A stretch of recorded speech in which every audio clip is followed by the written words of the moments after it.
Bonjour à toutes et à tous et bienvenue dans ce tout premier épisode de notre podcast, une initiative portée par l'Ordre des avocats au barreau de Lille. Pourquoi un podcast? Parce que le droit, la justice et la profession d'avocat, ce sont d'abord des voix, des engagements, des parcours humains. À travers cette série, on vous ouvre les portes du barreau de Lille, ses actions, ses valeurs, ses visages. Interviews, témoignages, actualités juridiques, un format vivant et accessible pour tous, étudiants, justiciables, entreprises ou curieux. Alors installez-vous, on vous emmène aujourd'hui dans l'univers des modes alternatifs de règlement des différends, en compagnie de maître Stéphanie Lefebvre, avocat au barreau de Lille, membre du Conseil de l'Ordre et coprésidente de la commission Marde. Bonjour, je suis effectivement heureuse de vous présenter ce premier podcast sur les mardes, ce monde nouveau et que je vais vous faire découvrir en quelques minutes. Alors, première question, pourquoi existe-t-il des modes amiables alors que le système judiciaire fonctionne? En premier lieu, malheureusement, le système judiciaire il ne fonctionne pas si bien que ça.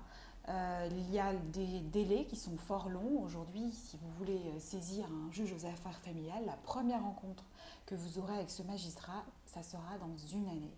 Une année, c'est long lorsqu'on en a un besoin impérieux de rencontrer un juge aux affaires familiales, de voir organiser sa vie de famille. Pour obtenir la désignation d'un notaire dans le cadre d'une succession, c'est un peu la même chose. En matière correctionnelle, on a des délais, des audiences très tardives devant les conseillers prud'homaux et en appel, même chose, des délais fort longs. Et donc on a l'amiable, une véritable politique publique de l'amiable. Et je pense que c'est une belle opportunité parce que même avec un système performant de justice, eh bien, la réponse judiciaire n'est globalement pas satisfaisante. Pourquoi? Alors, je pense que c'est ceux qui ont déjà rencontré, été confrontés au monde judiciaire qui en parleraient mieux que moi. Mais je crois que même lorsque, avec le vocable habituel, j'ai gagné, même ceux qui, entre guillemets, ont gagné, eh bien, ils vont vous dire « mais j'ai pas été entendu, mais j'ai pas obtenu cela ». Il y a toujours une insatisfaction. Et alors, pour celui qui a perdu, qui ne s'est pas vu entendu dans sa réclamation, il y a un sentiment d'injustice, une rancœur, voire même parfois un sentiment véritablement de vengeance inavoué. On a des procédures qui s'accumulent, on ressaisit de manière itérative le juge aux affaires familiales. Les juges nous disent qu'ils ont effectivement des dossiers dans la même histoire de famille. On en est à la Xème procédure. On voit bien qu'on n'a donc pas réussi, malgré la solution purement judiciaire, à répondre à la véritable demande du justiciable. En fait, le conflit va rester intact, c'est-à-dire que la demande qui a été faite du salarié, elle n'a pas véritablement été entendue, c'est-à-dire qu'est-ce qu'il y a derrière cette demande de dommages et intérêts? Est-ce vraiment des demandes de dommages et intérêts? Est-ce qu'il n'y a pas aussi une volonté d'être reconnu dans son travail alors qu'on a consacré plusieurs années de sa vie à une entreprise? Entre associés, oui, on va être révoqué, on va formuler des demandes, mais est-ce que finalement on n'a pas un intérêt à garder cette qualité de la relation professionnelle et surtout en matière familiale? On en sort avec des relations de famille très abîmées. Voilà un petit peu le constat, je pense malheureusement, que l'on peut faire lorsque l'on ressort d'une procédure judiciaire. Alors d'autres solutions existent? Oui, je le crois vraiment. Je crois vraiment qu'il y a la solution amiable. Alors, il ne faut pas se leurrer, hein, l'amiable, ce n'est pas pour les parties qui s'entendent bien et qui sont déjà quasiment avec un accord dans leur tête et il suffirait de le mettre en forme. Non, l'accord, ça se construit, c'est véritablement aller chercher ce qu'il y a derrière les positions. Qu'est-ce qu'il y a derrière, je le disais, je veux une demande financière, des dommages et intérêts, je veux une grosse prestation compensatoire et tu n'auras rien. Qu'est-ce qu'il y a derrière cette position binaire entre je veux beaucoup et tu n'auras rien? Est-ce qu'il n'y a pas plutôt j'ai peur de l'avenir, j'ai besoin d'un toit pour les enfants parce qu'ils ont leur repère à proximité de l'école et que notre petit dernier a des difficultés et a besoin d'un suivi? Est-ce que c'est pas plutôt j'ai peur que tu me demandes trop et que je vais me retrouver sans rien?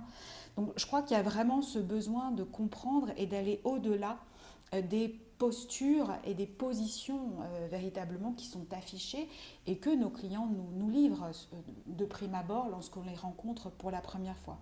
Et donc il faut aller au-delà de ces prétentions de premier abord. Et comment fait-on ? Alors précisément, il y a un procédé, ça s'appelle la négociation, méthode Harvard, parce qu'on connaît tous la négociation, vous savez, ce marchand de tapis, ce mieux vaut un accord qu'un procès. Ben oui, mais c'est quel accord? Si c'est trouver une solution entre les deux et au milieu du gué, ben c'est pas non plus très satisfaisant, c'est un compromis, aucun des deux ne sera sur le long terme satisfait, on n'aura pas répondu aux véritables besoins. Alors il faut savoir que le barreau de Lille, il s'est impliqué, il veut véritablement prôner la négo. Et Philippe Simoneau l'a dit, notre bâtonnier, le barreau de Lille sera le barreau de la négo. Alors la négociation raisonnée, c'est pas que le barreau de Lille, c'est vraiment une formation qui est dispensée par des formateurs reconnus et validés. Ils forment aussi les grandes écoles, le GIGN, Polytechnique, beaucoup de professionnels, parce que véritablement on se rend compte qu'il y a une grande efficacité à recourir à ce mode de négociation. Alors pourquoi une politique de l'amiable ? Précisément parce qu'il faut que la solution proposée, elle réponde véritablement aux besoins le plus adaptés du citoyen. Et je crois que le constat doit être fait aujourd'hui en 2025 que le droit n'est pas la panacée, c'est pas la réponse à tous les maux de chacun. Il y a des solutions en dehors du droit, en dehors du code civil, il y a des solutions et on peut les trouver. On connaît déjà la médiation qui est proposée où on rencontre un médiateur, un tiers neutre et formé à qui on peut exposer des difficultés dans le cadre d'une confidentialité. Il y a la conciliation qui est d'ailleurs obligatoire pour les litiges de faible montant. Il y a la procédure participative, le processus collaboratif, plus dernièrement ce qu'on appelle l'audience de règlement amiable, où le juge, c'est quand même paradoxal, rappelle la règle de droit, mais pour mieux s'en écarter dans un cadre confidentiel et en laissant aux parties la possibilité de s'exprimer précisément sur leurs véritables besoins. Je crois que la négociation raisonnée, c'est vraiment la base de tous ces modes amiables. C'est aller au-delà des positions, c'est essayer de découvrir ensemble ce qui est les intérêts, les valeurs blessées, les intérêts qui n'ont pas été reconnus et toutes les options auxquelles les parties peuvent penser lorsqu'on les sécurise, lorsqu'on leur laisse la libre autonomie, décision sur ce qui les préoccupe, sur ce qui les concerne plus directement, leur vie professionnelle, leurs enfants, tout ce qui fait leur quotidien. Alors comment acquiert-on cette méthode ? Eh bien, on se forme. C'est effectivement un investissement pour l'avocat en temps qui consacre au moins 4 journées parce qu'il faut découvrir le procédé pour aller dans cette culture qui est différente, cette approche nouvelle de la position du client, mieux le cerner et mieux lui faire prendre conscience de ce qui est ses intérêts, en imaginant d'autres solutions que celles que nous avons l'idée de trouver dans le Code civil. Donc pour nous, c'est vraiment un peu se décaler, c'est trouver une autre posture que celle dans laquelle nous avons tous baigné, mais dans laquelle nous trouvons aussi un épanouissement et dans laquelle nous pouvons amener notre client et trouver une grande satisfaction. Et pour quel résultat ? Eh bien, un résultat, déjà une satisfaction sur le procédé lui-même, parce qu'on est entendu, on est écouté, on peut aller au-delà des solutions préétablies et qui sont standardisées pour tout le monde. Ce n'est pas la solution de tout le monde, ça sera la vôtre. Et en général, effectivement, on peut constater que les solutions amiables sont efficaces et on a de nombreux accords amiables. Sur la médiation, on le sait, les taux sont très satisfaisants lorsqu'il y a cette volonté d'y recourir. Et sur la négociation également, on a des pourcentages, on a des manières de vérifier l'efficacité et il y a un résultat qui est tout à fait probant et à retenir et une grande satisfaction. Donc du coup, plus besoin de juge. Alors, dans un premier temps, effectivement, on peut s'en passer. Et d'ailleurs, c'est le cas pour la majorité des Français aujourd'hui qui divorcent de manière amiable. On ne voit plus le juge aux affaires familiales. On a un contrat rédigé par deux avocats et qui est enregistré par un notaire. Donc, on ne rencontre plus le juge et on peut constater aujourd'hui que ce divorce par consentement mutuel fonctionne très bien en France et répond aux attentes des Français. Il n'empêche que le recours au juge, c'est un principe essentiel dans notre démocratie. Il ne s'agit pas du tout de l'évincer, il reste essentiel. Mais je crois qu'avec les modes amiables, on le remet à sa juste place. C'est-à-dire pas la première, c'est-à-dire pas le réflexe premier d'aller voir le juge, mais dans un second temps, allons voir d'abord si la solution ne se trouve pas chez nous. Et ensuite, bien sûr, on pourra aller voir le juge. Soit pour le faire lui remettre notre accord, le faire homologuer et lui donner donc une force exécutoire. Ce n'est pas un bout de papier, ça pourra avoir la même valeur qu'un jugement. Soit on n'a pas tout réussi à régler par ces modes amiables quels qu'ils soient, et donc le juge pourra, par le biais d'une procédure participative, trancher une dernière difficulté, pourra être dans véritablement sa fonction de statuer sur la difficulté juridique.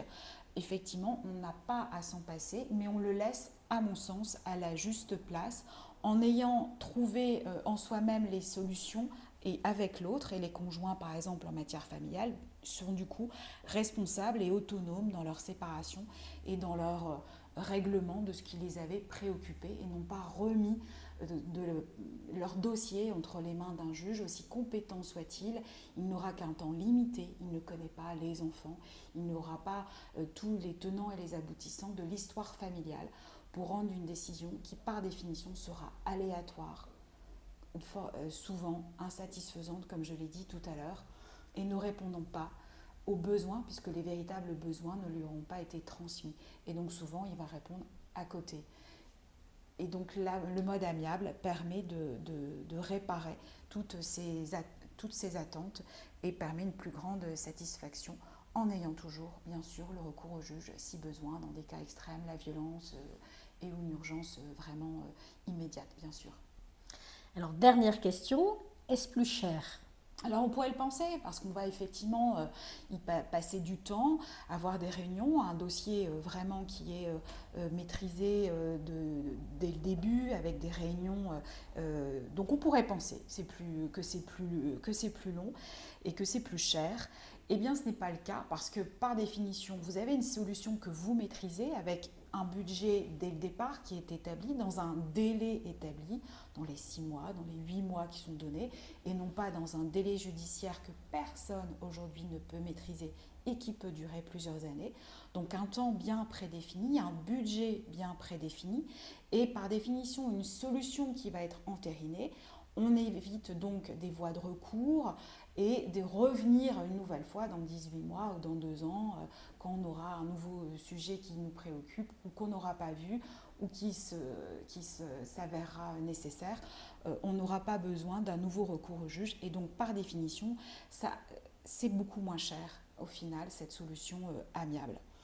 Et quant à l'aide juridictionnelle, qui concerne de nombreux concitoyens, il faut savoir que le ministre de la Justice s'est engagé, c'est dans une circulaire, à revaloriser ce que l'on appelle, nous, pour les avocats, l'aide juridictionnelle et nos indemnités, lorsque les litiges auront été résolus de manière amiable. Il y a vraiment cette politique publique et qui passe nécessairement par un budget et des revalorisations de l'aide juridictionnelle. Donc, on ne peut pas nous opposer cet argument de c'est plus cher. Donc je crois que comme je vous l'ai dit, c'est plus satisfaisant, c'est plus efficace, c'est pas plus cher, il n'y a plus qu'à.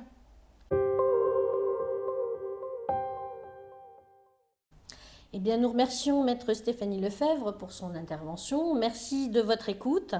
Et n'oubliez pas, abonnez-vous, partagez et restez connectés pour de prochains épisodes de nos podcasts. Merci à tous.